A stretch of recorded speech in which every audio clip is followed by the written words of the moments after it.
అందరికీ నమస్కారం. నేను మీ అమర్నాథ్ రెడ్డిని. ఈరోజు టాపిక్ వచ్చేసి పానీపూరి. పానీపూరి గురించి పానీపూరి ప్రియులకు సంబంధించినటువంటి ఆరోగ్యానికి సంబంధించినటువంటి చిన్న అప్డేట్ ఇద్దామని ఈ వీడియో చేస్తున్నాను.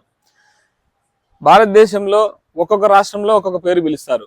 పానీపూరి, పానీ పటాకా, గోల్గప్ప, గప్చిప్, పుచ్కా అని రకరకాల పేరుతో పానీపూరి అన్ని రాష్ట్రాల్లో రకరకాల పేరుతో పిలుస్తారు. అయితే ఏ భాషలో ఏ స్టేట్లో ఎక్కడ పిలిచినా పానీపూరి బండి దగ్గర మాత్రం ఒకటే పదం, ఆ లాంగ్వేజ్ వచ్చినా రాకపోయినా భయా తోడ ప్యాస్ డాలో. అయితే ఇప్పటి నుంచి ఈ పానీపూరి ప్రియులు భయా తోడ క్యాన్సర్ డాలో అని చెప్పాల్సిన పరిస్థితి వస్తుంది. ఎందుకంటే ఈ వీడియో పూర్తిగా చూస్తే మీకే అర్థమవుతుంది. ఇప్పటికే కర్ణాటకలోను, తమిళనాడులోను పెద్ద పెద్ద ముఖ్యమైనటువంటి రాష్ట్రాల్లో, పెద్ద పెద్ద నగరాల్లో ఈ పానీపూరిని బ్యాన్ చేశారు.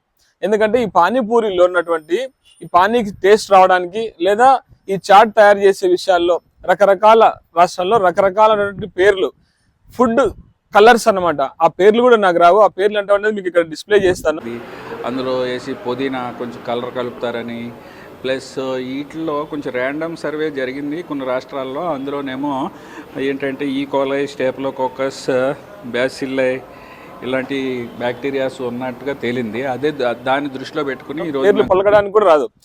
క్యాన్సర్ కారకాలు, క్యాన్సర్ రావడానికి రీజన్ అయ్యేటువంటి ఈ ఫుడ్ కలర్స్ వాడుతున్నారంట.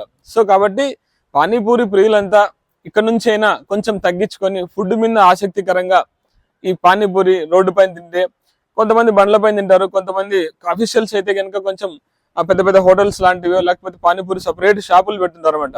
బండోడు అయితే కనుక ఎప్పుడు చేయగలిగింటాడో తెలియదు, ఎప్పుడు స్నానం చేసింటాడో తెలీదు, ఎన్నిసార్లు దాంట్లో చేయి ముంచుతాడో కూడా తెలీదు. బండి తుడిచేది అదే చేత్తోనే, మనకి పానీపూరి పెట్టేది అదే చేత్తోనే. వాడికి నవ్వు వచ్చినా, వాడికి దురద వచ్చినా, ఏం వచ్చినా చేసి అదే పూరే పెడతాడు. సరే, అక్కడ వాడు ఏం నీళ్ళతో ఆ పానీ తయారు చేస్తాడో తెలియదు.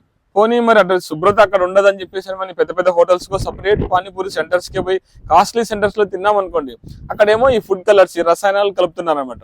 కాబట్టి పానీపూరి ప్రియురాలా, క్షమించాలి, పానీపూరి ప్రియులారా, మీరు ఈ విషయాన్ని గుర్తుపెట్టుకొని తోడ ప్యాస్ డాలో బదులు మీరు తిన్న ప్రతిసారి తోడ క్యాన్సర్ డాలో అన్న పదాన్ని గుర్తు తెచ్చుకొని ఈ పానీపూరి స్ట్రీట్ ఫుడ్స్, శుభ్రం లేనటువంటి ఫుడ్స్ తినడం తగ్గించుకోవడం చెప్పేసి ఈ వీడియో ముఖ్య ఉద్దేశం.